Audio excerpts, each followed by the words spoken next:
Kadang, seseorang yang paling kita rindukan justru menguji kita dengan cara paling tak terduga. Like video ini, semoga siapapun yang kehilangan keluarganya dipertemukan kembali oleh Allah di waktu terbaik. Ini kisah tentang aku dan seorang petani miskin yang membuatku menangis di tengah sawah basah.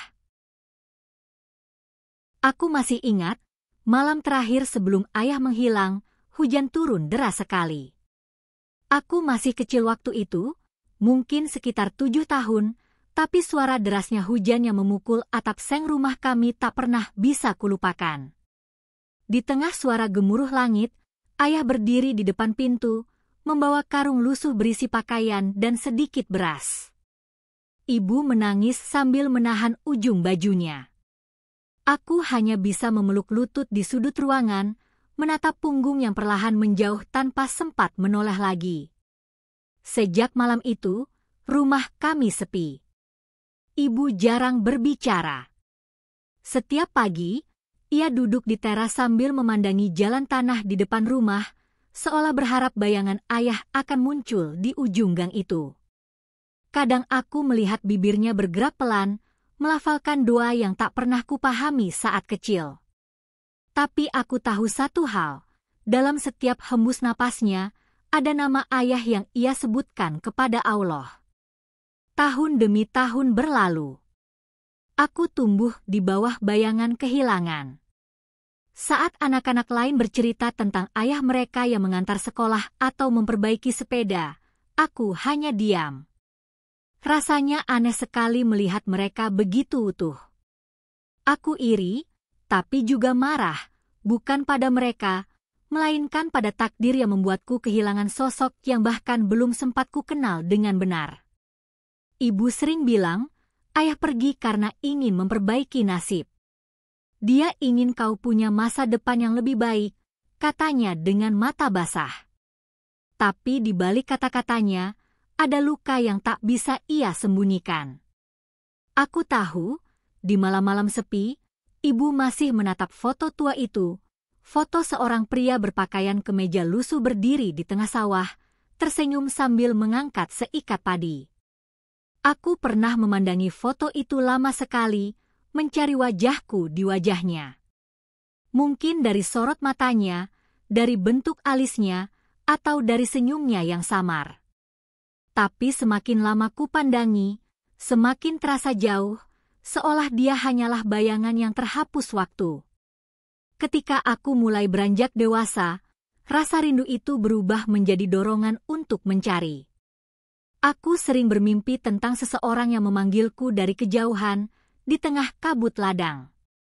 Kadang dalam mimpiku, aku berlari mengejarnya, tapi setiap kali hampir sampai, sosok itu lenyap bersama hembusan angin.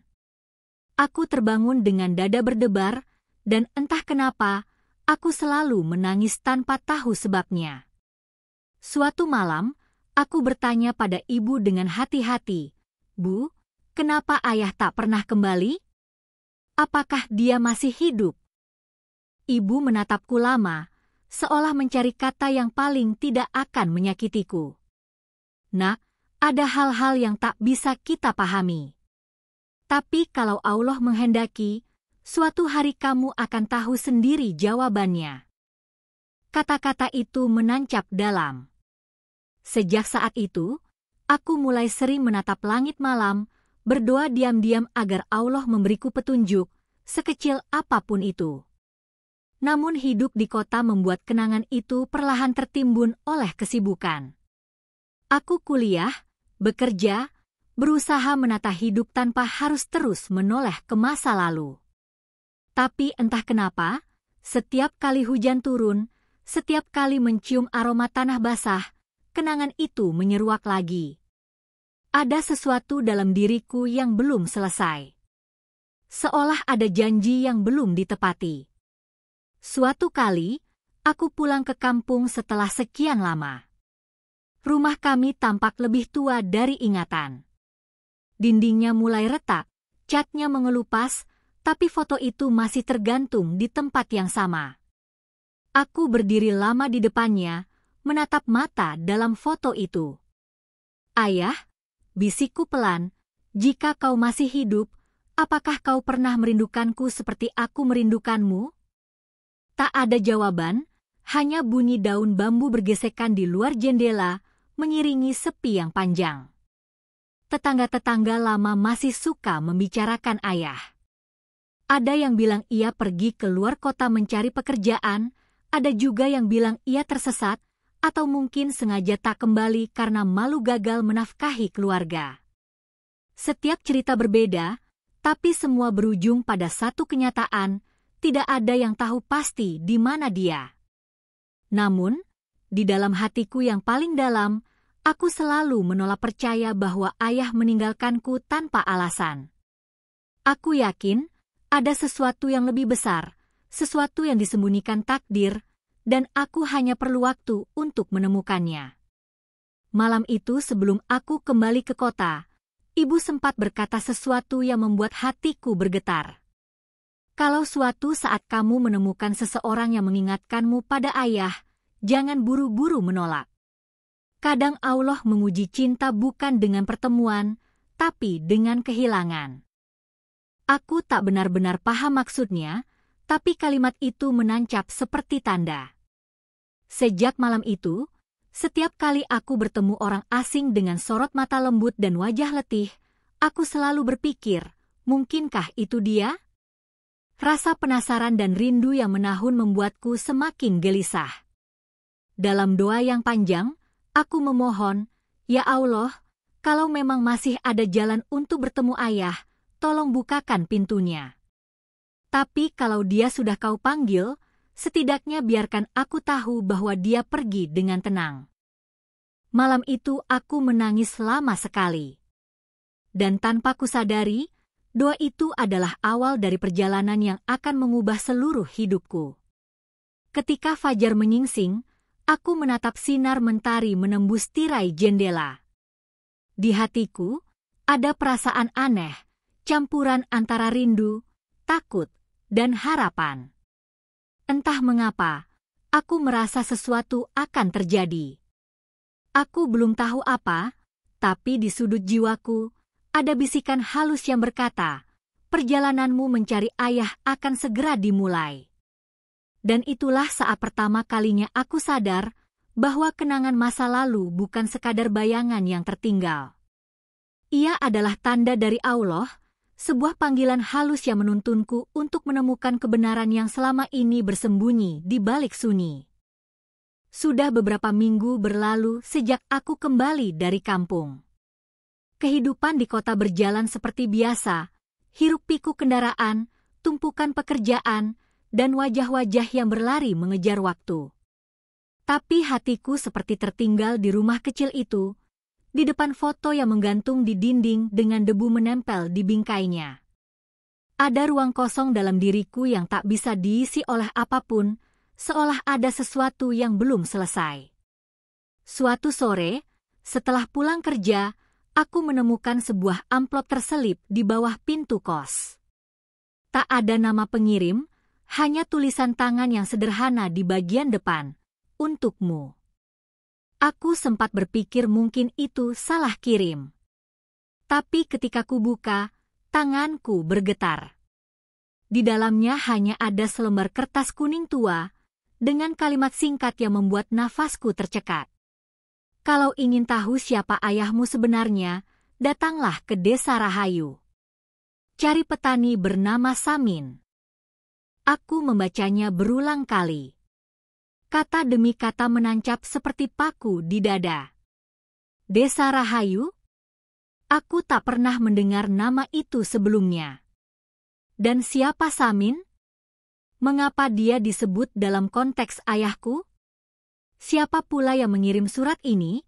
Dan bagaimana bisa tahu tentang rahasia keluargaku yang bahkan jarang kubicarakan pada siapapun? Malam itu, aku duduk lama di tepi ranjang. Lampu kamar berkedip pelan, dan aku hanya menatap kertas itu di tanganku. Tulisan tangannya gemetar, seperti ditulis oleh seseorang yang menahan sesuatu, entah rasa takut atau rasa bersalah. Ada bercak kecil di ujung kertas, seperti bekas air mata atau mungkin tetesan hujan. Aku mencoba menelepon ibu. Suaranya terdengar serak di ujung telepon. "Bu, aku dapat surat aneh," kataku perlahan. Katanya kalau ingin tahu siapa ayah sebenarnya, aku harus ke Desa Rahayu. Ada nama seseorang. Pak Samin. Hening beberapa detik. Aku bisa mendengar helaan napasnya yang berat. Jangan kau pergi ke sana, nak." "Tapi, Bu." "Sumpah, dengarkan ibu. Beberapa pintu tidak perlu kau buka. Ada hal-hal yang lebih baik disimpan." Nada suaranya berubah gemetar, seperti menahan sesuatu yang dalam. Lalu sambungan itu tiba-tiba terputus. Aku menatap layar ponselku lama sekali. Kata-katanya menggantung di kepala, beberapa pintu tidak perlu kau buka. Tapi bagaimana mungkin aku menutup rasa penasaran yang telah kutanggung seumur hidup? Bagaimana mungkin aku bisa tenang sementara rahasia itu memanggil dari balik lembar kertas? Sejak malam itu, aku tak bisa tidur. Aku menatap langit-langit kamar, mendengarkan detak jam berdentang lambat. Setiap kali mataku terpejam, aku melihat bayangan ayah berjalan di tengah sawah, menoleh dengan tatapan yang sama seperti di foto lama. Dan di belakangnya, ada tulisan samar yang sama seperti di surat, Desa Rahayu. Pagi harinya, aku memberanikan diri mencari tahu. Aku mengetik nama desa itu di internet, tapi hasilnya hampir tak ada. Hanya satu artikel lama tentang desa terpencil di pinggiran Jawa Tengah, desa yang sebagian besar penduduknya bekerja sebagai petani padi dan singkong. Jalur ke sana pun jarang dilalui kendaraan umum. Aku menatap layar, lalu menunduk. Rasanya seperti sesuatu sedang menuntunku ke arah yang tak ku mengerti. Sepanjang hari aku gelisah. Di kantor, aku tak fokus. Setiap suara printer, setiap telepon berdering, hanya menambah kebisingan dalam pikiranku. Aku tahu, apapun rahasianya, surat itu seperti panggilan, dan aku tak bisa mengabaikannya. Namun di sisi lain, aku juga takut. Takut pada kebenaran yang mungkin tak sanggup kuterima. Malamnya, aku kembali menatap surat itu. Aku mencoba mencari tanda lain, mungkin ada alamat, nomor telepon, atau sidik jari yang tertinggal. Tapi tidak ada. Hanya kertas tua, tinta hitam, dan satu kalimat pendek yang seakan hidup di kepalaku. Aku menatap langit malam lewat jendela. "Ya Allah," bisikku lirih, "kalau ini memang jalan yang kau pilih untukku, berilah aku petunjuk." Aku tidak ingin menyesal, tapi aku juga tidak ingin menyingkap sesuatu yang akan menghancurkan ibu. Angin malam berhembus pelan, menyingkap tirai. Dari luar, terdengar suara adzan Isya yang menggema, begitu menenangkan namun juga mengguncang dada. Aku menutup mata, membiarkan suaranya masuk ke dalam jiwa. Di sanalah aku merasa, seolah ada jawaban yang halus tapi tegas. Pergilah. Kadang kebenaran memang menyakitkan, tapi ia menyembuhkan lebih dalam dari luka apapun. Hari-hari berikutnya aku jalani dengan kegelisahan yang terus membesar. Setiap kali melihat orang tua di jalan, setiap kali melihat tangan kasar petani di pasar yang menjinjing karung, hatiku bergetar. Aku mulai membayangkan, bagaimana jika Samin itu benar-benar ayahku?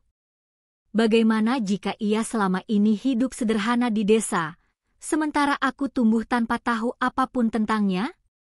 Aku mencoba kembali menelepon ibu, tapi ia tak mengangkat. Aku kirim pesan, tak dibalas. Dalam diam, aku merasa ada sesuatu yang disembunyikannya, sesuatu yang membuatnya takut aku tahu. Suatu malam aku bermimpi. Dalam mimpi itu, aku berdiri di tengah sawah yang luas. Angin berhembus lembut, padi bergoyang, dan dari kejauhan, seseorang berjalan mendekat. Ia memakai caping, membawa cangkul di pundak. Wajahnya tertutup bayangan matahari sore, tapi langkahnya begitu kukenal. Ia berhenti di depanku dan berkata lirih, "Kau sudah besar." Aku terbangun dengan air mata mengalir di pipi. Mimpi itu terlalu nyata. Keesokan harinya aku memutuskan satu hal, aku akan pergi. Tak peduli seberapa jauh desa itu, atau seberapa besar rahasia yang menantiku di sana. Aku tidak bisa hidup dengan tanda tanya selamanya. Aku menatap lagi surat itu untuk terakhir kalinya sebelum memasukkannya ke dalam tas. Di bawah cahaya pagi, tinta hitam itu tampak berkilau samar, seperti memantulkan sinar kecil dari harapan yang sudah lama padam. Dan tanpa kusadari, langkah kecil itu, keputusan sederhana untuk berangkat, adalah awal dari perjalanan besar yang akan mengubah hidupku, dan juga cara pandangku tentang makna kehilangan. Pagi itu udara terasa asing di kulitku. Jalanan yang kulalui mulai berubah dari aspal menjadi tanah berbatu, melewati hutan bambu yang rimbun, dan ladang-ladang yang terbentang sejauh mata memandang. Aku menatap keluar jendela bus tua yang kutumpangi, melihat sawah yang menguning dan petani-petani dengan punggung basah oleh keringat. Suara mesin bus bergemuruh pelan, menyatu dengan deru angin yang membawa aroma lumpur basah dan daun muda. Tulisan kecil di papan kayu yang nyaris patah menyambutku di ujung jalan, "Selamat datang di Desa Rahayu." Hatiku berdebar.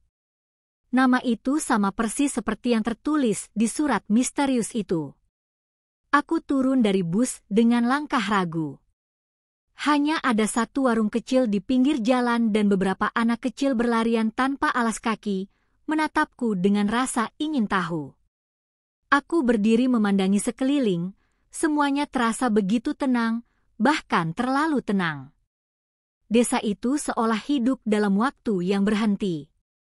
Rumah-rumah berdinding papan, atap rumbia yang miring, dan di kejauhan terlihat hamparan sawah yang dijaga gunung biru di ujung langit. Seekor ayam berlari melintas di depanku, diikuti seorang nenek membawa bakul padi. Ketika aku menyapa, ia hanya menatapku sesaat, lalu tersenyum samar tanpa berkata apapun. Senyumnya manis, tapi ada sesuatu di matanya, semacam kewaspadaan, seolah aku membawa kenangan yang seharusnya tidak disentuh. Aku berjalan menyusuri jalan setapak, membawa ransel kecil dan secarik surat yang kini kusimpan di saku baju. Setiap langkah terasa berat. Suara angin yang menggesek daun padi seolah berbisik, seperti memanggil namaku dari kejauhan. Aku menatap ke arah sawah yang luas itu dan untuk sesaat, aku merasa sedang berjalan ke dalam masa lalu, ke dalam kehidupan yang mungkin pernah dimiliki ayah. Seorang pria tua duduk di bel-bel dekat lumbung padi, mengenakan caping lebar. Aku mendekatinya dengan sopan. "Permisi, Pak. Apa Bapak tahu di mana rumah Pak Samin?" tanyaku. Ia terdiam cukup lama sebelum menjawab, "Samin?" Matanya menyipit, menatapku dari ujung kaki sampai kepala. "Untuk apa kau cari dia, Nak?" Aku ragu sejenak. "Saya hanya ingin bertemu. Ada urusan pribadi." Ia menghela napas, suaranya berat. "Kalau begitu, hati-hati saja. Orang itu jarang bicara. Tidak semua orang di sini mau berurusan dengannya." Aku menelan ludah. "Kenapa begitu?" Pria itu tidak langsung menjawab. Ia hanya menunjuk ke arah utara, ke ujung sawah yang jauh di kaki bukit. Dia tinggal di sana. Gubuk reot di dekat pohon jati besar. Tapi ingat, jangan terlalu banyak bertanya padanya. Kadang orang yang terlihat tenang menyimpan badai di dalam hatinya. Ucapan itu menancap di benakku. Aku menunduk memberi salam, lalu melanjutkan langkah dengan hati yang campur aduk. Jalan menuju gubuk yang dimaksud sempit dan becek. Setiap langkah membuat celanaku terciprat lumpur. Tapi aku terus berjalan, melewati petani-petani yang berhenti sejenak hanya untuk menatapku dengan mata penuh tanda tanya. Ketika akhirnya aku sampai di tepi sawah paling ujung, matahari mulai condong. Di sana, di tengah hamparan hijau yang berkilau oleh cahaya sore, aku melihat sosok itu, seorang pria tua berpakaian lusuh, menunduk, menanam padi dengan gerakan perlahan tapi teratur. Capingnya menutupi sebagian wajah, namun dari cara ia berdiri, ada sesuatu yang aneh, sesuatu yang membuat dadaku terasa sesak. Aku berdiri di pematang sawah, menatapnya lama. Setiap kali ia mengangkat tubuhnya untuk mengambil bibit, sinar matahari memantul di wajahnya yang dipenuhi garis usia. Keringat mengalir dari pelipisnya, bercampur dengan lumpur di pipi. Aku tak tahu kenapa, tapi jantungku berdegup keras. Ada sesuatu di sorot matanya, meski dari jauh, yang terasa begitu familiar, seperti tatapan dari masa kecil yang selama ini hanya hidup di dalam mimpi. Aku mencoba memanggilnya pelan, "Pak, maaf, apa Bapak Samin?" Ia menoleh perlahan. Tatapan itu menembusku seperti kilatan petir yang hening. Untuk beberapa detik kami saling pandang, dan waktu seperti berhenti. Aku melihat mata yang sama seperti di foto lama yang tergantung di rumah. Mata itu penuh kedalaman, seolah menyimpan cerita yang tak bisa diucapkan. Tapi saat aku hendak melangkah lebih dekat, ia malah menunduk lagi, pura-pura sibuk dengan tanamannya. Aku mendekat sedikit.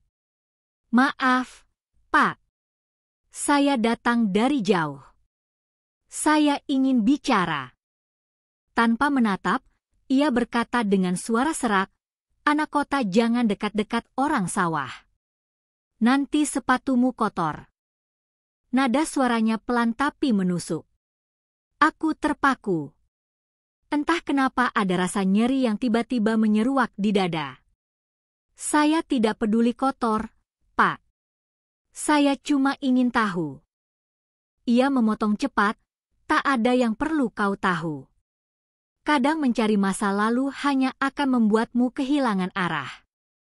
Aku diam. Udara di sekeliling tiba-tiba terasa berat. Angin berhenti berembus, hanya suara jangkrik yang terdengar dari kejauhan. Pria itu berdiri perlahan, menatap langit sejenak, lalu berjalan meninggalkanku tanpa sepatah kata pun. Di punggungnya yang membungkuk, aku melihat tanda lahir di belakang jari tangan kirinya, tanda yang sama seperti yang dimiliki ayah. Lututku melemah. Aku nyaris tak mampu berdiri. Dunia terasa berputar. Aku ingin memanggilnya lagi, tapi suaraku lenyap di tenggorokan. Tubuhku gemetar, antara rindu dan takut, antara percaya dan tidak percaya. Angin sore kembali berhembus, membawa aroma tanah basah dan bisikan samar yang tak bisa kujelaskan. Aku menatap sosoknya yang perlahan menghilang di antara batang padi, lalu berbisik dengan suara nyaris tak terdengar, "Ayah, benarkah itu kau?" Namun yang menjawab hanyalah gema angin yang lembut, seperti suara masa lalu yang belum siap untuk kembali. Aku berdiri lama di tepi sawah itu, menatap arah langkah pria tua itu pergi. Matahari tenggelam perlahan di balik bukit, meninggalkan langit berwarna jingga yang membakar. Dan di tengah keheningan itu, aku tahu, Desa Rahayu bukan sekadar tempat di peta.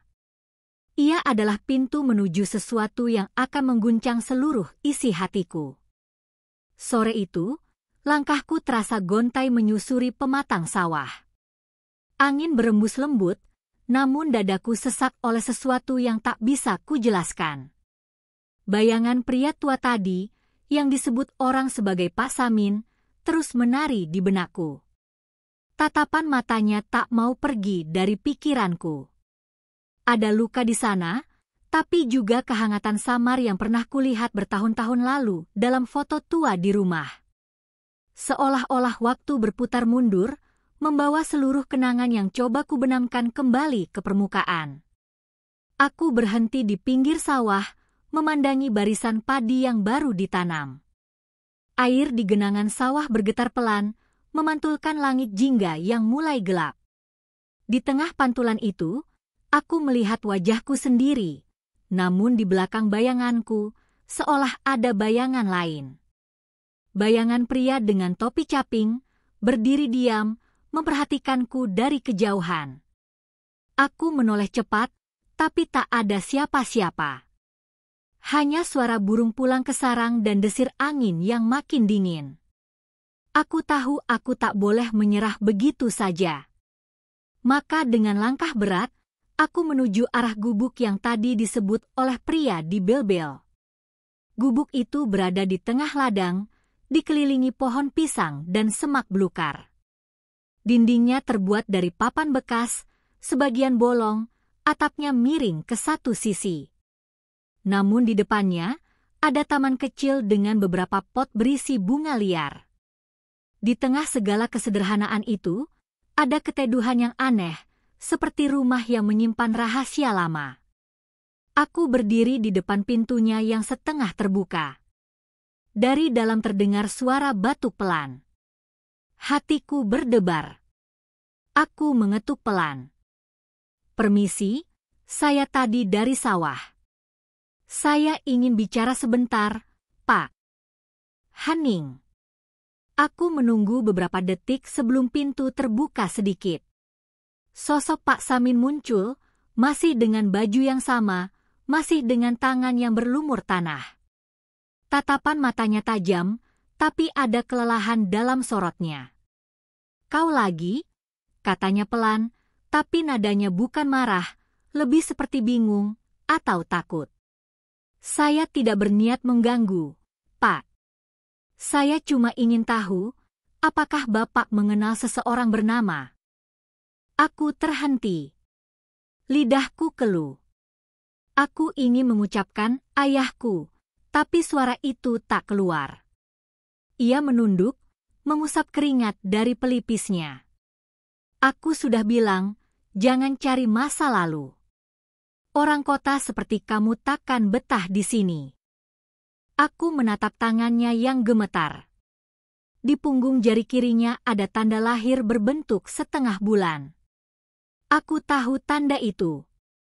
Aku pernah mengelusnya saat kecil, ketika ayah membetulkan tali sepatuku di depan rumah. Aku hampir berteriak saat itu juga, tapi sesuatu menahanku. Entah kenapa, ada rasa takut. Takut kalau aku salah, takut kalau pengakuan itu justru menghancurkan harapanku. Aku menelan ludah, mencoba menahan air mata yang mulai menggenang. "Pak, saya hanya ingin tahu, kenapa nama Bapak disebut dalam surat yang saya terima?" Ia menatapku dengan tajam, kemudian berbalik, berjalan masuk ke gubuk. "Surat? Surat apa?" Aku mengikuti langkahnya perlahan. Di dalam, suasananya redup. Dinding penuh kertas lusuh bertuliskan doa dan ayat pendek, beberapa di antaranya sudah menguning. Di pojok ruangan ada tikar usang, lampu minyak kecil, dan segelas air putih di dekat sajadah. Ia duduk, menatap ke arahku. Tidak ada surat dari sini. Aku tidak kenal siapapun di kota. Tapi seseorang menyuruhku ke sini. Menyuruhku mencari Bapak. Ia menghela napas panjang, memejamkan mata. Kadang, manusia datang bukan karena dipanggil orang, tapi karena dipanggil penyesalan. Kalimat itu membuat tenggorokanku tercekat. Aku menunduk, menatap kertas-kertas di lantai. Di antara tulisan-tulisan doa itu, ada satu yang kusadari tertulis dengan tinta baru. "Ampunilah hamba MU, ya Allah. Jangan biarkan dosa lama menutup pintu surga bagi anakku." Aku menggigit bibir, air mata jatuh tanpa bisa kutahan. "Bapak, kenapa menulis ini?" tanyaku pelan. Ia tersentak, menoleh cepat. "Jangan sentuh itu." Suaranya meninggi, tapi bukan karena marah, lebih seperti ketakutan. Ia segera berdiri, menutup tulisan itu dengan tangannya yang kotor lumpur. "Kau tidak tahu apa yang telah kulakukan." Aku menatapnya lama. "Kalau memang Bapak menyesal, kenapa tidak kembali? Kenapa memilih bersembunyi di sini, hidup sendiri di tengah sawah?" Ia tertawa kecil, tapi tawanya getir. "Kau pikir semua orang bisa menebus kesalahan dengan sekadar kembali? Tidak, Nak. Ada luka yang tak akan sembuh meski waktu berjalan ribuan malam." Ia berjalan keluar, ke teras kecil di depan gubuk. Senja mulai meredup, langit perlahan berubah menjadi keunguan. Aku mengikuti dari belakang, berdiri di sampingnya. Wajahnya diterpa cahaya jingga terakhir matahari, dan di saat itu aku melihat dengan jelas garis wajahnya, rahang yang kukenal, cara ia menatap langit sambil menarik napas dalam seperti seseorang yang menanggung beban besar. Aku hampir memanggilnya, "Ayah," tapi kata itu tertahan di tenggorokan. Ada sesuatu dalam tatapannya yang membuatku ragu. Ia menatap langit lalu berbisik, "Kadang Allah menyembunyikan orang dari dunia bukan karena kebencian, tapi karena kasih sayang. Agar dia bisa belajar tentang arti kehilangan." Aku tak tahu apakah ia bicara padaku atau pada dirinya sendiri, tapi setiap kata itu terasa menembus dadaku. Aku ingin bertanya lebih jauh, tapi ia tiba-tiba berbalik, menatapku dengan mata basah. "Pergilah, Nak. Dunia ini terlalu kotor untuk orang sebaikmu." Aku menggeleng pelan. Saya tidak akan pergi sebelum tahu kebenarannya. Ia menunduk lama, lalu berkata lirih, "Kebenaran tidak selalu membawa tenang. Kadang, justru membuatmu kehilangan arah." Seketika suasana di antara kami membeku. Hanya terdengar suara jangkrik dan desir angin membawa aroma tanah basah. Aku bisa merasakan getar di dadaku, antara rindu dan takut, antara ingin mendekat dan takut mengetahui jawaban yang selama ini kucari. Saat itu, aku tahu, pria ini menyembunyikan sesuatu yang besar. Sesuatu yang membuatnya menolak dunia, menolak diriku. Dan meski dia mencoba berpura-pura tidak mengenalku, aku bisa melihat dari matanya, ia sedang berperang dengan dirinya sendiri. Aku memalingkan wajah, menahan tangis yang hampir pecah. Sementara di belakangku, kudengar ia bergumam lirih, "Jika saja waktu bisa diulang, mungkin aku tak akan pergi malam itu."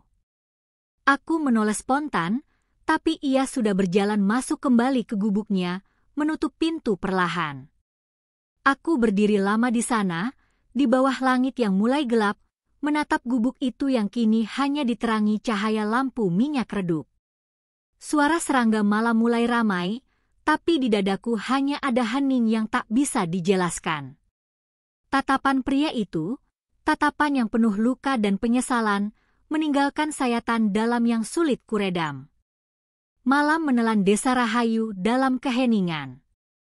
Dan aku, berdiri di tengah kegelapan itu, sadar satu hal, aku telah menemukan seseorang yang kucari, tapi ia tak lagi ingin ditemukan.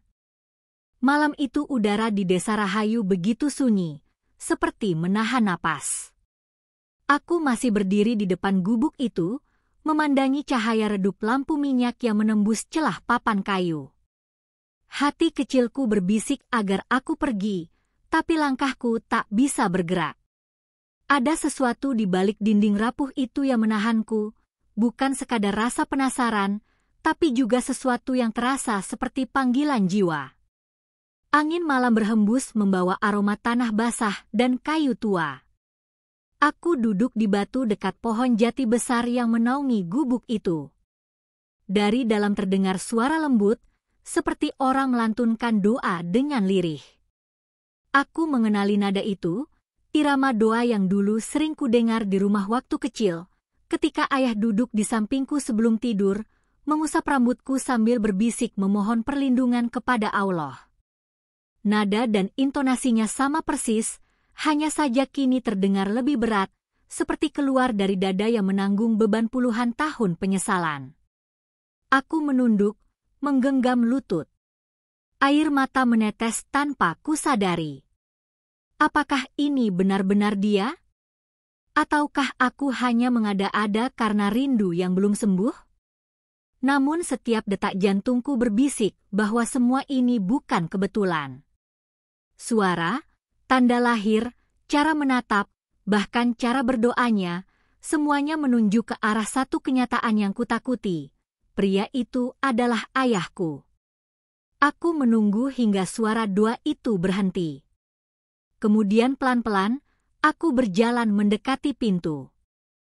Pintu itu tak terkunci. Dengan hati-hati aku mendorongnya sedikit hingga terbuka. Bau lembab langsung menyeruak. Cahaya lampu minyak memantulkan bayangan di dinding yang dipenuhi tulisan. Aku melangkah masuk, dan mataku membulat. Di dalam gubuk itu, ada banyak kertas yang ditempelkan di tembok, tulisan tangan dengan tinta hitam, sebagian mulai pudar. Setiap kertas berisi kalimat doa, permohonan ampun, dan kutipan ayat pendek. Ada juga potongan berita koran tua yang menempel di sisi lain dinding. Pria terduga penipu investasi desa menghilang setelah bencana gagal panen. Di bawahnya, ada foto buram seorang laki muda yang wajahnya hampir tak bisa dikenali, tapi hatiku langsung mengenalnya. Itu wajah ayah, jauh lebih muda, masih dengan senyum yang sama. Aku terhuyung mundur, tangan menutup mulut agar tak berteriak. Lututku gemetar. Jadi, inikah sebabnya? Inikah alasan kenapa dia menghilang? Kenapa ibu selalu menghindar setiap kali aku menanyakan tentang masa lalu? Aku berjalan perlahan ke meja kecil di sudut ruangan. Di atasnya ada kitab lusuh yang tebal, beberapa lembar surat, dan kaleng logam berisi uang receh. Di bawah meja, aku menemukan kotak kayu kecil yang sudah lapuk. Aku membukanya dengan hati-hati. Di dalamnya ada foto lama keluargaku yang sudah kusam. Foto itu robek di bagian bawah, tapi aku bisa melihat wajahku kecil di pangkuan ibu, dan di sampingnya pria yang dulu kuingat sebagai ayah. Hanya saja di foto ini, ia tampak berbeda. Matanya teduh tapi sedih, seperti menyimpan luka yang dalam. Aku memegang foto itu erat, air mataku jatuh menetes di permukaannya. Kenapa? Ayah, kenapa kau tak kembali? Kenapa harus bersembunyi sejauh ini? Suaraku bergetar. Tapi tentu saja, hanya keheningan yang menjawab. Aku duduk di lantai, menatap sekeliling ruangan. Setiap benda di sana bercerita. Ada sandal usang, sepasang baju yang dijemur di dalam, dan tasbih kecil tergantung di sisi tempat tidur. Semuanya sederhana, tapi syarat makna. Seolah setiap benda di tempat ini adalah saksi tobat yang terus berlangsung, malam demi malam. Ketika aku menatap lagi ke arah dinding, pandanganku jatuh pada selembar kertas yang tampak lebih baru dari yang lain. Tulisan tangannya lebih rapi, tinta masih tebal. Aku mendekat dan membacanya. Ya Allah, jika Engkau izinkan, biarlah aku menanggung semua beban itu sendirian. Asalkan anakku tumbuh tanpa malu atas nama ayahnya. Jangan biarkan dosaku menjadi warisannya. Kalimat itu menusuk lebih dalam daripada pisau manapun. Aku menutup wajahku dengan kedua tangan, terisak. Semua rasa marah, kecewa, dan rindu bercampur menjadi satu. Aku menangis seperti anak kecil yang baru saja menemukan ibunya setelah tersesat. Hanya saja yang kutemukan kali ini bukan pelukan, melainkan kebenaran yang menyesakkan dada. Tiba-tiba terdengar suara langkah di luar. Aku buru-buru berdiri. Pak Samin, atau ayah, berdiri di ambang pintu. Wajahnya terkejut, matanya melebar melihatku di dalam. Ia menatap kertas-kertas yang terbuka, lalu menatapku. Kau membaca semua ini? Suaranya parau, hampir tak terdengar. Aku tak bisa menjawab. Hanya air mata yang berbicara. Ia menghela napas panjang, bahunya gemetar. Aku sudah bilang, jangan cari masa lalu. Aku menatapnya penuh amarah bercampur kasih. Bagaimana aku bisa tidak mencari kalau masa laluku adalah kau, ayah? Kata itu akhirnya keluar, ayah. Suara yang selama ini kutahan pecah di udara. Pria itu terdiam, tubuhnya kaku seperti batu. Air matanya jatuh begitu saja tanpa ia sadari. Ia menunduk, menutup wajahnya dengan kedua tangan. Aku tidak pantas dipanggil begitu lagi, bisiknya pelan. Aku sudah mencemari nama itu. Aku pergi bukan karena tak cinta, tapi karena aku takut kau tumbuh dengan nama yang kotor sepertiku. Aku melangkah mendekat, menatap wajahnya yang kini penuh air mata. Kau pikir aku butuh nama yang bersih? Aku cuma butuh ayah. Aku butuh seseorang yang menatapku seperti ini, seperti dulu, sebelum semua pergi.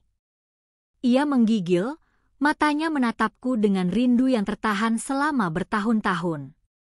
Tapi sebelum ia sempat menjawab, suaranya pecah dalam isakan lirih. Ia berlutut di lantai, menunduk di hadapanku. Maafkan aku, nak. Aku terlalu pengecut untuk pulang. Aku tak bisa menahan diri. Aku meraih bahunya, tapi ia menyingkirkan tanganku pelan, menatapku dengan air mata mengalir. Kalau Allah masih memberi waktu, biarlah aku gunakan untuk menebus semuanya. Tapi jangan tanya bagaimana caranya. Aku belum siap menceritakan semuanya. Belum sekarang.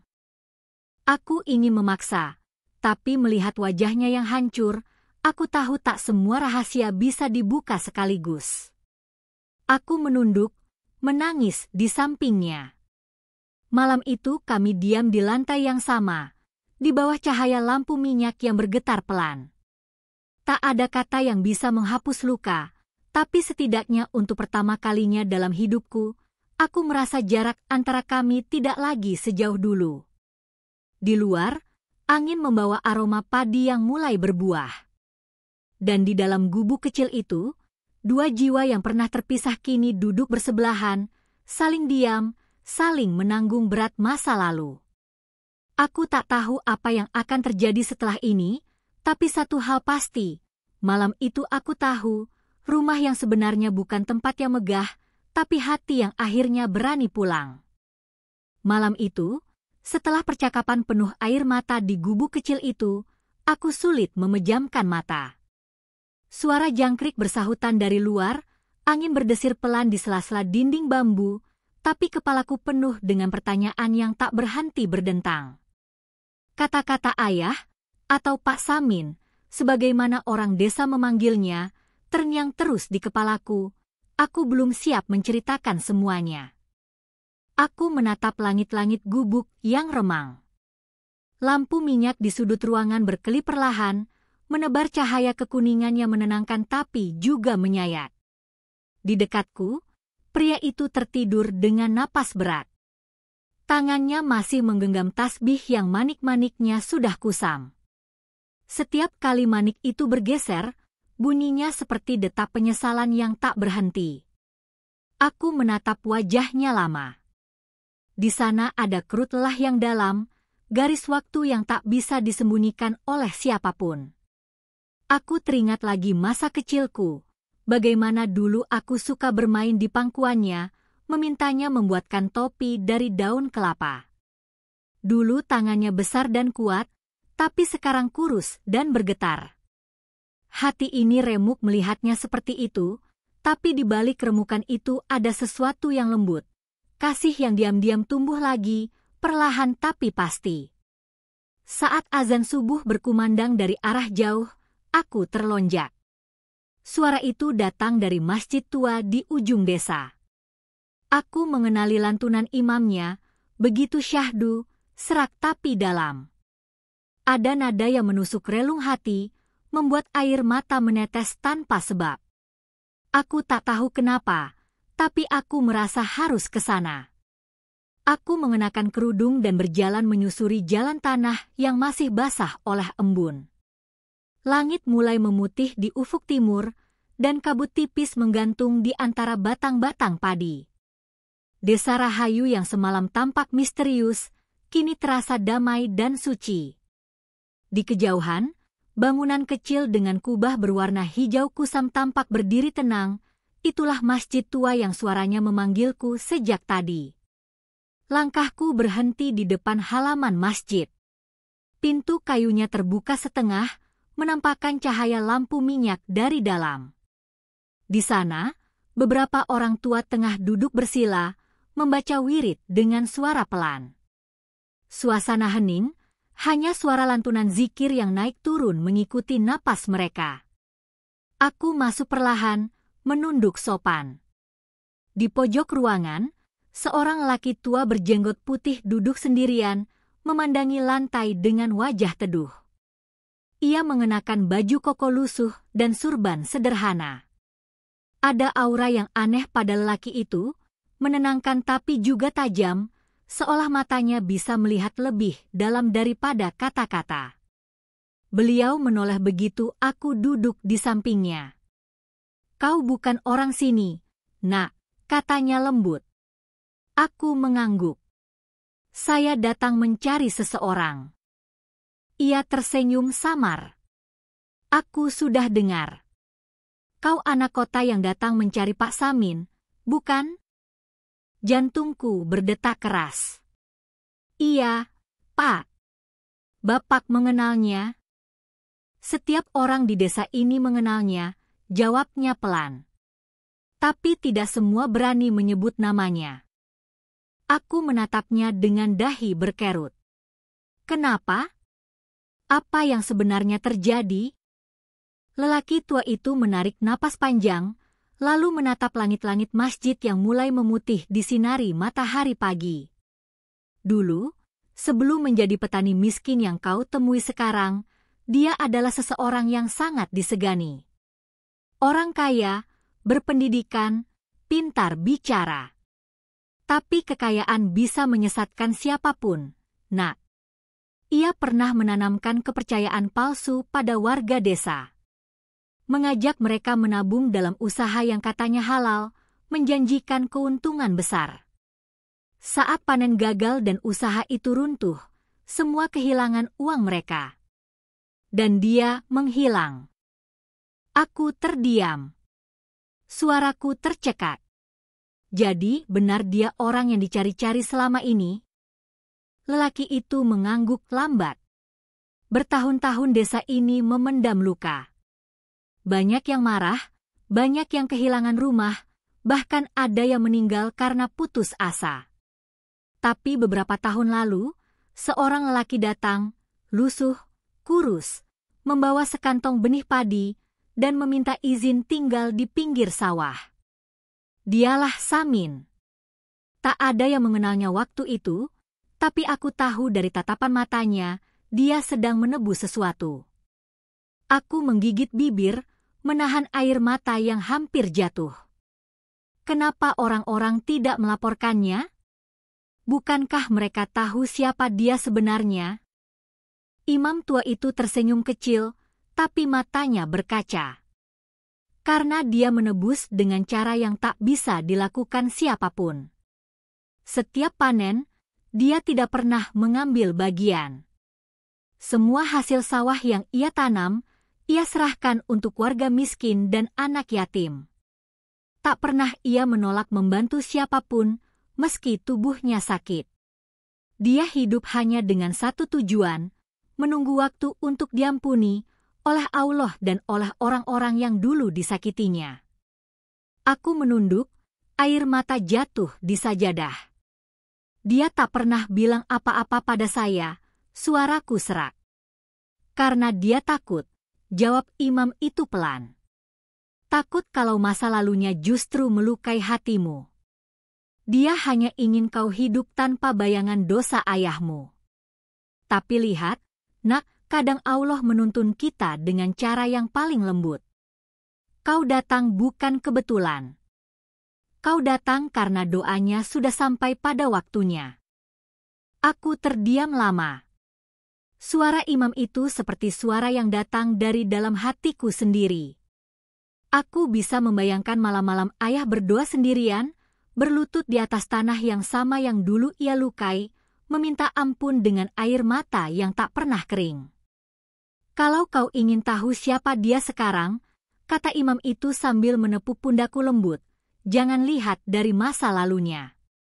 Lihat dari bagaimana ia menjalani penyesalannya. Tidak semua orang berani menanggung dosa sendiri tanpa lari lagi. Dia bukan lagi penipu. Dia hamba yang sedang pulang. Aku menatap wajah imam itu, dan tanpa sadar aku menangis. Tangis yang tak keras, tapi panjang, seperti air sungai yang akhirnya menemukan arah. Aku ingin memaafkannya, kataku di sela-sela isak. Imam itu tersenyum, itu yang dia tunggu selama ini. Memaafkan bukan berarti melupakan, nak. Tapi mengizinkan cinta mengalahkan luka. Aku keluar dari masjid ketika matahari sudah naik. Udara pagi hangat menyentuh wajahku. Aku menatap ke arah sawah di kejauhan, tempat gubuk kecil itu berdiri. Untuk pertama kalinya, aku tak hanya melihatnya sebagai tempat seorang petani miskin, tapi sebagai tempat seorang ayah yang sedang belajar berdamai dengan dirinya sendiri. Langkahku terasa ringan, tapi di dada ini, air mata masih bergulir. Aku tahu, apa yang kudengar pagi ini bukan sekadar cerita tentang masa lalu, tapi panggilan agar aku memandangnya bukan sebagai orang berdosa, melainkan sebagai manusia yang sedang menuju cahaya. Dan entah mengapa, di tengah cahaya pagi itu, aku merasa ada suara lembut di hatiku, berbisik seolah menjawab tangisku. Luka yang disertai tobat adalah jalan pulang yang paling indah. Sejak pagi itu, setelah mendengar pengakuan dari imam tua di masjid, langkahku terasa berat setiap kali melewati jalan menuju sawah.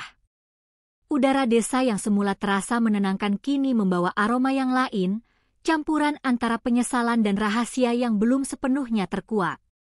Setiap desir angin yang menyentuh kulitku seolah membawa bisikan, kau belum tahu semuanya.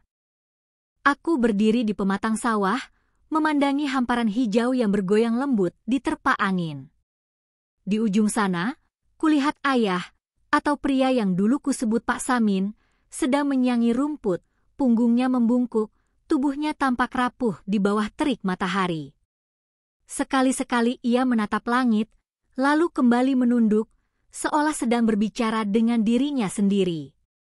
Ada sesuatu di gerak tubuhnya yang membuat dadaku nyeri, kelelahan yang bukan sekadar fisik, tapi batin yang terus menanggung beban yang tak terlihat.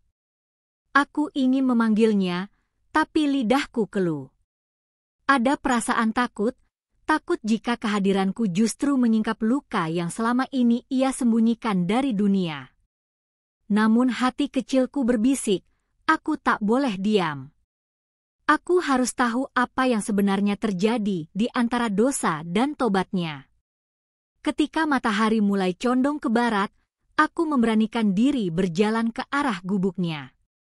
Suara langkahku membuatnya menoleh sebentar, tapi ia tak berkata apapun. Ia hanya menatapku sekilas, lalu melanjutkan pekerjaannya. Aku mendekat hingga jarak kami hanya beberapa langkah. Ayah! Kata itu keluar dengan lirih, tapi cukup untuk membuat tubuhnya membeku. Ia menurunkan cangkulnya perlahan, lalu berdiri. Sorot matanya goyah, seperti seseorang yang ingin lari tapi kakinya tertahan di lumpur masa lalu.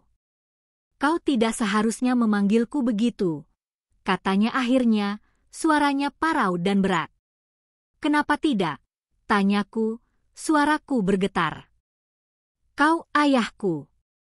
Tak peduli masa lalu seperti apa yang pernah terjadi. Ia menatapku lama, lalu menghela napas panjang. Kau belum tahu, Nak. Apa yang kulakukan dulu bukan hanya salah, tapi keji. Aku menipu orang-orang yang mempercayaiku, aku merusak hidup mereka. Dan ketika semua jatuh, aku lari. Aku biarkan orang-orang menderita karena keserakahanku. Aku diam, membiarkan kata-katanya menggema di dadaku. Aku tahu sebagian dari cerita ini dari imam tua, tapi mendengarnya langsung dari bibirnya terasa berbeda. Ia menatap tanah di bawah kakinya, jemarinya menggenggam topi caping seolah ingin meremas masa lalunya sendiri. Aku berjanji pada Allah, lanjutnya pelan, jika masih diberi napas, aku akan kembali. Bukan untuk membenarkan diri, tapi untuk menebus dosa itu. Aku datang ke sini tanpa nama, tanpa harta, tanpa wajah. Aku biarkan orang-orang memanggilku Samin, agar aku bisa menebus setiap rupiah yang dulu kuambil dengan peluh dan tanah ini. Suara itu pecah di akhir kalimat. Aku menatapnya, air mataku mulai menggenang. Kenapa tidak pulang? Kenapa tidak memberitahu ibu? Aku melihatnya setiap malam menunggu di depan rumah, berharap kau kembali. Ia menatapku dengan pandangan kosong, kemudian berkata lirih, aku pulang sekali, Nak. Tapi ketika kulihat dari jauh, rumah itu sudah bukan milikku. Aku melihat ibumu duduk di teras, wajahnya pucat, matanya kosong. Aku ingin mendekat, tapi kakiku seolah terpaku. Aku tahu, kalau aku mengetuk pintu itu, aku hanya akan membawa lebih banyak luka. Jadi aku pergi lagi. Aku menutup mulutku, menahan tangis yang meledak. Angin sore meniup rambutku, tapi tubuhku gemetar karena emosi yang tak bisa kutahan. Jadi kau memilih menebus dosa ini sendirian? Tanyaku dengan suara serak. Ia mengangguk pelan. Aku tak layak memikul kasih dari siapapun sampai aku selesai menebus semua yang kuambil. Aku telah menghancurkan hidup orang lain demi ambisi. Aku menukar kejujuran dengan keserakahan, dan menukar keluarga dengan uang. Tapi Allah Maha Pengampun, Nak. Aku percaya, selama aku terus menanam, memberi, dan memohon, mungkin Dia masih mau memandangku. Aku menatap wajahnya yang kini menua dalam cahaya senja. Garis-garis kerut di wajahnya seperti peta penyesalan yang terukir permanen. Tapi di balik semua itu, ada ketulusan yang tak bisa disembunyikan. Lelaki di hadapanku bukan lagi penipu dari masa lalu. Ia adalah seorang hamba yang tersungkur dalam penyesalan, yang mencoba berdiri kembali dengan iman sebagai tongkatnya. Aku melangkah pelan mendekatinya. Ayah, kalau Allah bisa memaafkanmu, kenapa aku tidak? Ia menatapku dengan mata merah, berusaha menahan tangis. Kau tidak tahu betapa sering aku mendoakanmu. Setiap malam aku memohon agar kau tumbuh dalam cahaya, agar kau tidak membawa aib ayahmu di pundakmu. Aku tidak ingin kau mencari aku. Tapi ternyata doa-doaku dikabulkan dengan cara yang tak kusangka. Kau benar-benar datang, membawa ampunan yang tak berani kuminta. Air mata kami jatuh bersamaan. Aku menatap wajahnya, lalu memeluk tubuh rapuh itu. Ia kaku sejenak, lalu perlahan memelukku kembali. Pelukannya terasa asing tapi hangat, seperti sesuatu yang pernah hilang dan akhirnya kembali menemukan rumah. Tangis kami pecah, tapi tak ada kata yang diucapkan. Di antara deru angin dan suara air sawah, hanya terdengar gumaman lirihnya, "Terima kasih, Nak, mungkin inilah jawaban dari semua sujudku selama ini." Kami duduk lama di pematang sawah, membiarkan waktu berhenti. Langit di atas kami berubah jingga, kemudian merah, sebelum akhirnya menjadi kelam. Aku melihat tangannya bergetar ketika ia mengusap air matanya sendiri. Ia menatap ke arah padi yang bergoyang dan berkata, "Setiap batang padi itu membawa satu doa yang belum selesai. Aku berharap ketika aku tak ada nanti, padi-padi itu bisa menjadi saksi bahwa aku pernah berusaha memperbaiki semuanya." Aku menatapnya dengan dada bergetar. "Ayah, tidak ada yang bisa menghapus masa lalu, tapi kita bisa hidup tanpa terus dihantui olehnya." Ia tersenyum samar. "Aku tahu.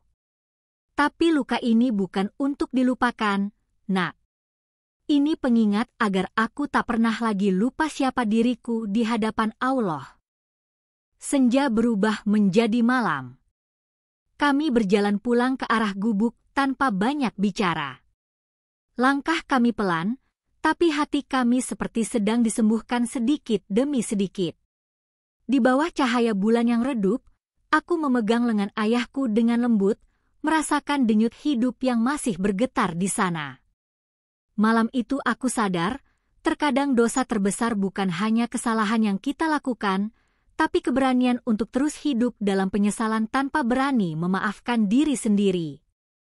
Dan malam itu, untuk pertama kalinya, aku melihat cahaya kecil muncul di mata ayah, cahaya yang menandakan bahwa mungkin pintu maaf dari Allah mulai terbuka untuknya.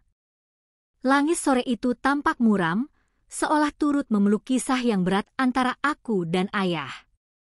Sejak pagi, awan kelabu menggantung rendah di atas desa Rahayu. Angin berembus membawa aroma tanah basah yang menandakan hujan besar akan turun. Aku duduk di ambang pintu gubuk, menatap ke arah sawah yang membentang sunyi. Ayah belum kembali sejak subuh. Ia berkata akan memeriksa saluran air di ujung desa yang mulai tersumbat, tapi hatiku gelisah. Sejak semalam, ia terlihat berbeda, tatapannya jauh, suaranya tenang tapi mengandung sesuatu yang sulit dijelaskan, seperti seseorang yang sudah siap menghadapi sesuatu yang besar. Aku menunggu berjam-jam. Langit semakin gelap, angin kian kencang, dan pepohonan berderak diterpa badai kecil yang datang tiba-tiba. Hujan pertama turun perlahan, lalu membesar, menimpa atap gubuk dengan suara keras seperti ribuan tangan mengetuk dari langit. Aku memeluk lutut, dada terasa sesak oleh rasa cemas yang tak bisa kutahan. Aku mencoba meyakinkan diri, mungkin ayah hanya terlambat pulang, mungkin ia berteduh di rumah warga. Tapi di lubuk hatiku, ada suara halus yang membuatku menggigil, suara yang berbisik bahwa sesuatu akan terjadi hari ini. Ketika petir menyambar di kejauhan, aku tak tahan lagi. Aku berlari keluar, menembus hujan tanpa payung, tanpa alas kaki. Lumpur menempel di kakiku, tapi aku terus berlari menyusuri jalan sawah. Angin mendorong tubuhku, tapi aku tidak peduli.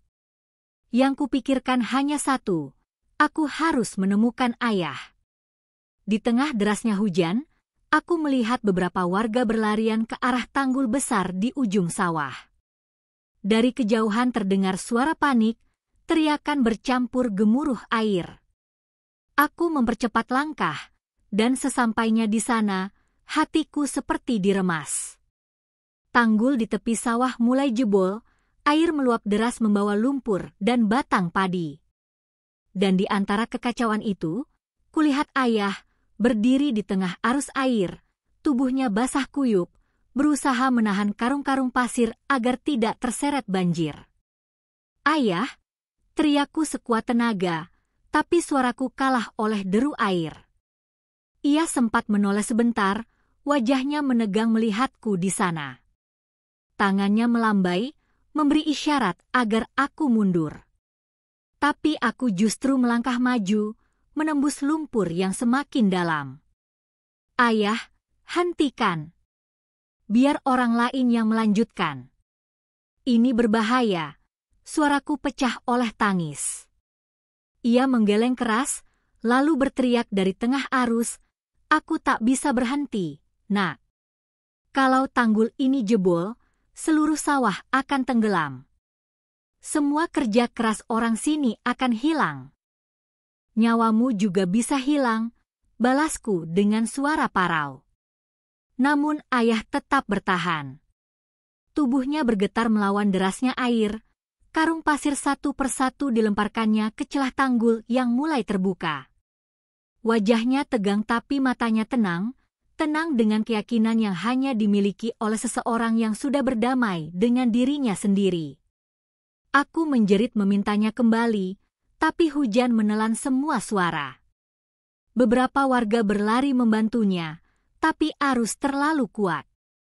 Salah satu karung yang ia bawa tersangkut di batu besar. Ayah berusaha menariknya, tapi pijakannya hilang. Dalam sekejap, tubuhnya terhempas dan hanyut. Aku menjerit, berlari tanpa pikir panjang, melompat ke aliran air yang dingin dan deras. Aku berenang, berusaha mengejar tubuhnya yang terseret arus. Air masuk ke mulut dan hidungku, mataku perih oleh lumpur. Tapi aku tidak peduli. Aku hanya ingin memegang tangannya sekali lagi. Ketika aku hampir putus napas, tanganku berhasil meraih ujung bajunya. Aku menggenggam erat, mencoba menariknya ke tepi. Tapi tubuhnya berat, dan arus tak berhenti mendorong. "Ayah! Tolong!" Aku berteriak sekuat tenaga. Ia menatapku dengan mata yang mulai sayu. Di bawah guyuran hujan, bibirnya bergerak pelan. Aku tidak bisa mendengar, tapi aku tahu apa yang ia ucapkan. Ia berkata, "Sudah cukup. Maafkan ayah." Tangannya perlahan melepaskan genggaman. Aku menjerit histeris, tapi air telah menelannya. Dunia seakan berhenti. Hujan masih turun, tapi suaranya lenyap dari telingaku. Aku hanya mendengar detak jantungku sendiri, pelan, tak beraturan, seolah menolak kenyataan yang baru saja terjadi. Beberapa warga menarikku ke tepi, tubuhku gemetar, nafasku tersengal. Aku berteriak memanggilnya, tapi hanya lumpur dan air yang menjawab. Aku meronta, ingin kembali ke arus itu, tapi tangan-tangan menahanku. "Cukup, Nak. Dia sudah pergi," kata salah satu warga dengan suara parau. Aku menatap arus air yang semakin deras, lalu menunduk. Suaraku pecah, dia pergi tanpa sempat kupeluk lagi. Hujan terus mengguyur tanpa belas kasihan. Warga desa menatapku dengan pandangan sedih, tapi aku tidak bisa berhenti menangis. Aku menengadah ke langit, air hujan membasahi wajahku, bercampur dengan air mata yang tak kunjung kering.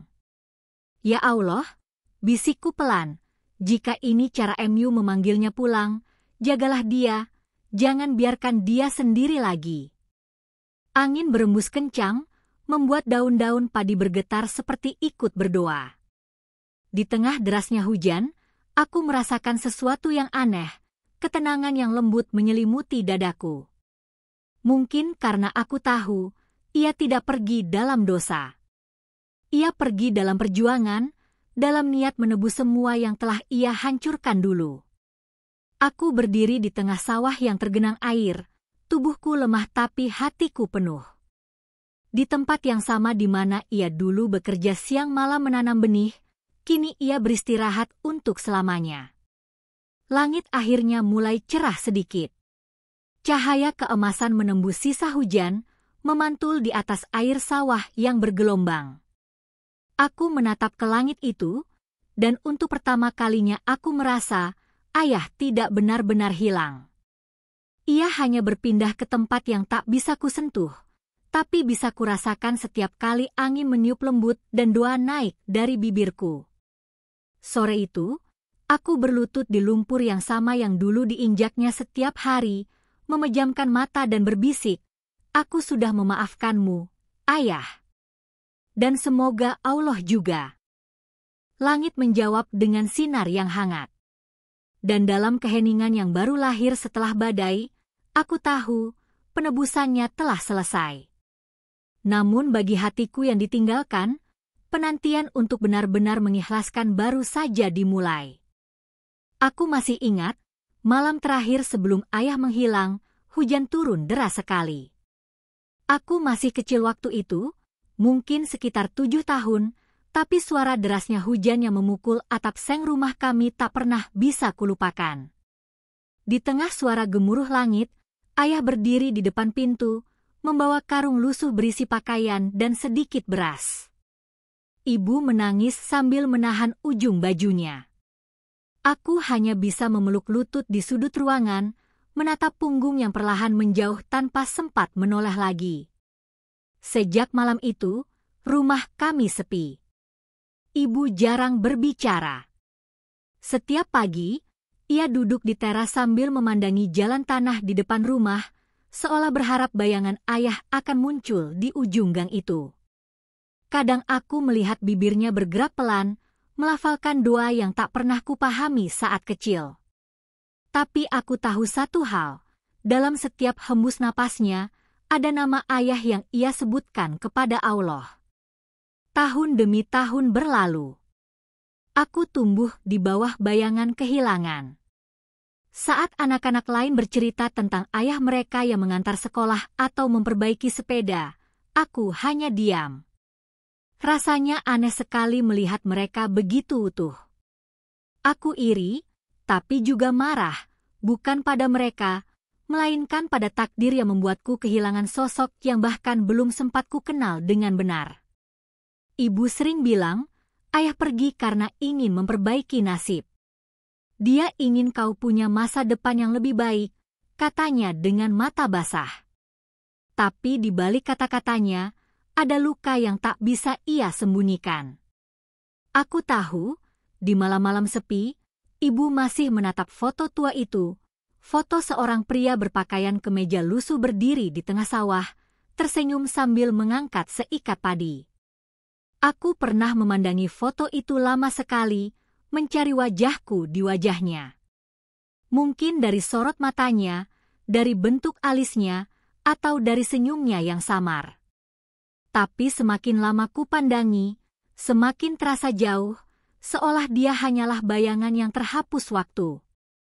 Ketika aku mulai beranjak dewasa, rasa rindu itu berubah menjadi dorongan untuk mencari. Aku sering bermimpi tentang seseorang yang memanggilku dari kejauhan, di tengah kabut ladang. Kadang dalam mimpiku, aku berlari mengejarnya, tapi setiap kali hampir sampai, sosok itu lenyap bersama hembusan angin. Aku terbangun dengan dada berdebar, dan entah kenapa, aku selalu menangis tanpa tahu sebabnya. Suatu malam, aku bertanya pada ibu dengan hati-hati, "Bu, kenapa ayah tak pernah kembali? Apakah dia masih hidup?" Ibu menatapku lama, seolah mencari kata yang paling tidak akan menyakitiku. "Nak, ada hal-hal yang tak bisa kita pahami. Tapi kalau Allah menghendaki, suatu hari kamu akan tahu sendiri jawabannya." Kata-kata itu menancap dalam. Sejak saat itu, aku mulai sering menatap langit malam, berdoa diam-diam agar Allah memberiku petunjuk, sekecil apapun itu. Namun hidup di kota membuat kenangan itu perlahan tertimbun oleh kesibukan. Aku kuliah, bekerja, berusaha menata hidup tanpa harus terus menoleh ke masa lalu. Tapi entah kenapa, setiap kali hujan turun, setiap kali mencium aroma tanah basah, kenangan itu menyeruak lagi. Ada sesuatu dalam diriku yang belum selesai. Seolah ada janji yang belum ditepati. Suatu kali, aku pulang ke kampung setelah sekian lama. Rumah kami tampak lebih tua dari ingatan. Dindingnya mulai retak, catnya mengelupas, tapi foto itu masih tergantung di tempat yang sama. Aku berdiri lama di depannya, menatap mata dalam foto itu. "Ayah," bisikku pelan, "jika kau masih hidup, apakah kau pernah merindukanku seperti aku merindukanmu? Tak ada jawaban, hanya bunyi daun bambu bergesekan di luar jendela, mengiringi sepi yang panjang. Tetangga-tetangga lama masih suka membicarakan ayah. Ada yang bilang ia pergi ke luar kota mencari pekerjaan, ada juga yang bilang ia tersesat, atau mungkin sengaja tak kembali karena malu gagal menafkahi keluarga. Setiap cerita berbeda, tapi semua berujung pada satu kenyataan, tidak ada yang tahu pasti di mana dia. Namun, di dalam hatiku yang paling dalam, aku selalu menolak percaya bahwa ayah meninggalkanku tanpa alasan. Aku yakin, ada sesuatu yang lebih besar, sesuatu yang disembunyikan takdir, dan aku hanya perlu waktu untuk menemukannya. Malam itu sebelum aku kembali ke kota, ibu sempat berkata sesuatu yang membuat hatiku bergetar. Kalau suatu saat kamu menemukan seseorang yang mengingatkanmu pada ayah, jangan buru-buru menolak. Kadang Allah menguji cinta bukan dengan pertemuan, tapi dengan kehilangan. Aku tak benar-benar paham maksudnya, tapi kalimat itu menancap seperti tanda. Sejak malam itu, setiap kali aku bertemu orang asing dengan sorot mata lembut dan wajah letih, aku selalu berpikir, mungkinkah itu dia? Rasa penasaran dan rindu yang menahun membuatku semakin gelisah. Dalam doa yang panjang, aku memohon, "Ya Allah, kalau memang masih ada jalan untuk bertemu ayah, tolong bukakan pintunya. Tapi kalau dia sudah kau panggil, setidaknya biarkan aku tahu bahwa dia pergi dengan tenang." Malam itu aku menangis lama sekali. Dan tanpa kusadari, doa itu adalah awal dari perjalanan yang akan mengubah seluruh hidupku. Ketika fajar menyingsing, aku menatap sinar mentari menembus tirai jendela. Di hatiku, ada perasaan aneh, campuran antara rindu, takut, dan harapan. Entah mengapa, aku merasa sesuatu akan terjadi. Aku belum tahu apa, tapi di sudut jiwaku, ada bisikan halus yang berkata, perjalananmu mencari ayah akan segera dimulai. Dan itulah saat pertama kalinya aku sadar bahwa kenangan masa lalu bukan sekadar bayangan yang tertinggal.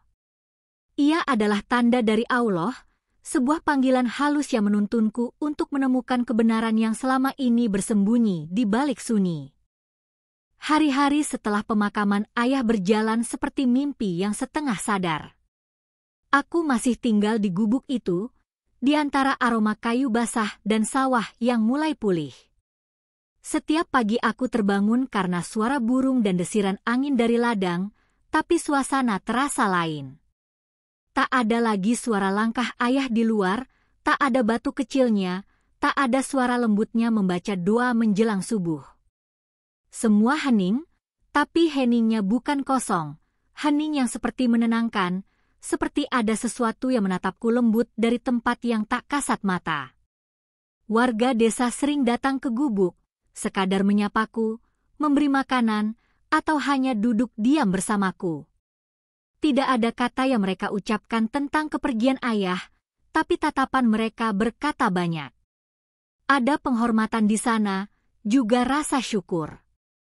Mereka bercerita pelan, bahwa selama ini ayah sering membantu diam-diam.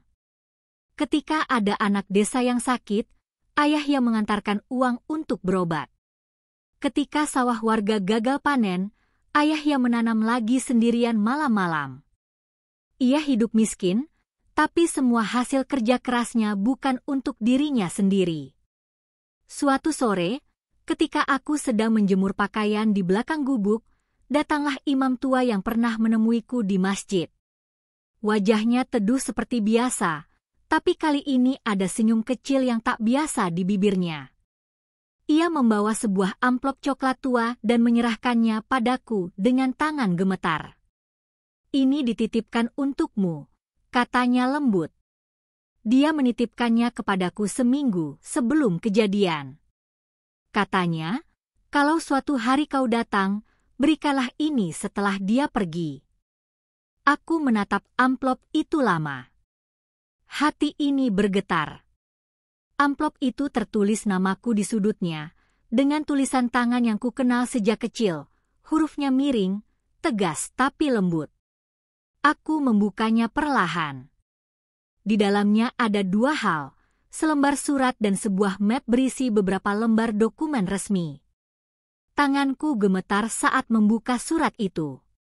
Tulisan tangan ayah memenuhi halaman dengan tinta hitam yang sudah agak pudar. Anakku, jika surat ini kau baca, berarti waktu telah memisahkan kita untuk sementara. Jangan menangis, nak. Karena Allah telah menulis takdir ini bukan untuk menghukummu, tapi untuk memelukmu dengan cara yang belum kau mengerti. Aku tahu, aku bukan ayah yang baik. Aku meninggalkanmu, aku membuat ibumu menanggung beban yang seharusnya jadi tanggung jawabku.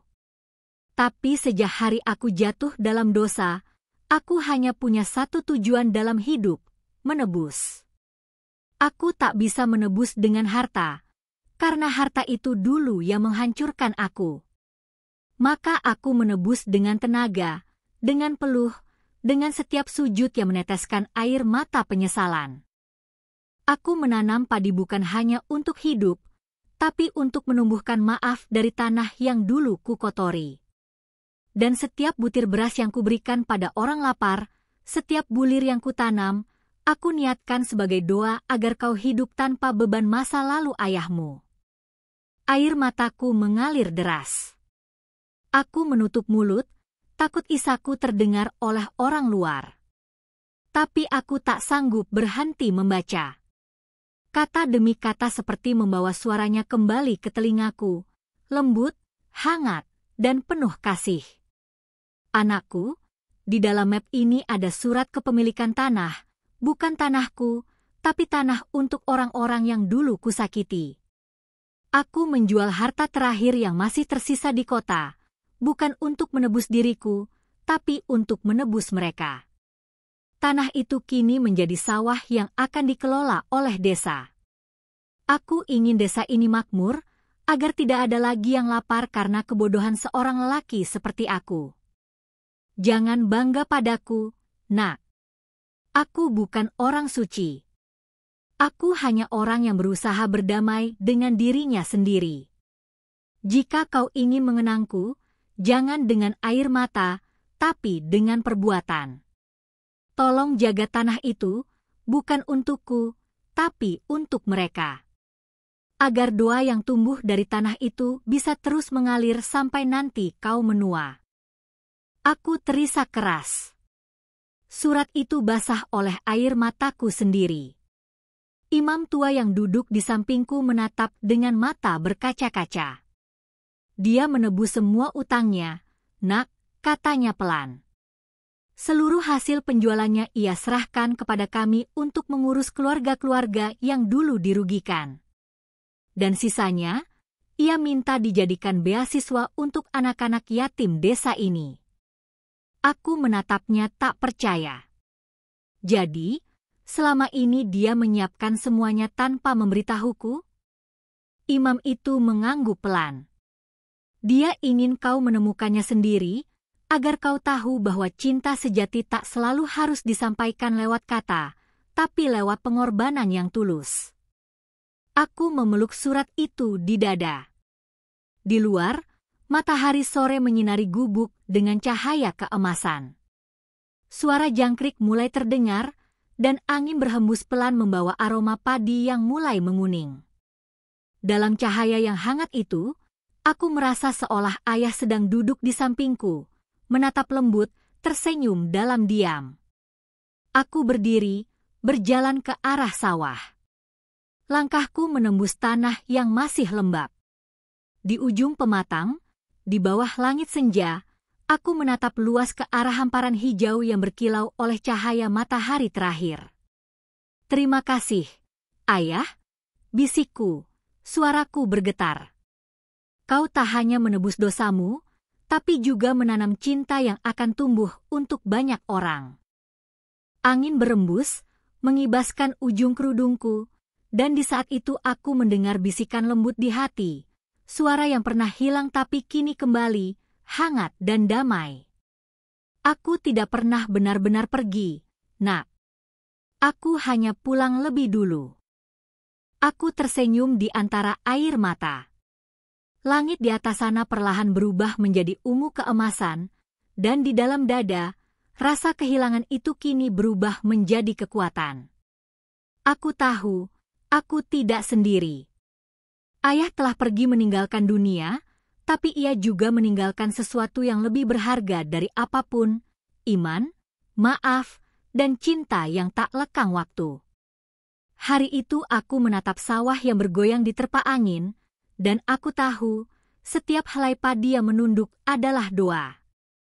Doa dari seorang ayah yang akhirnya menemukan jalan pulang, dan dari seorang anak yang belajar bahwa cinta sejati tidak diukur dari berapa lama seseorang tinggal, tapi dari seberapa dalam ia meninggalkan cahaya dalam hidup kita. Dan di bawah langit yang perlahan meredup, aku berbisik sekali lagi, penuh haru, istirahatlah dengan tenang, Ayah, tobatmu telah sampai, dan cintamu tidak akan pernah hilang.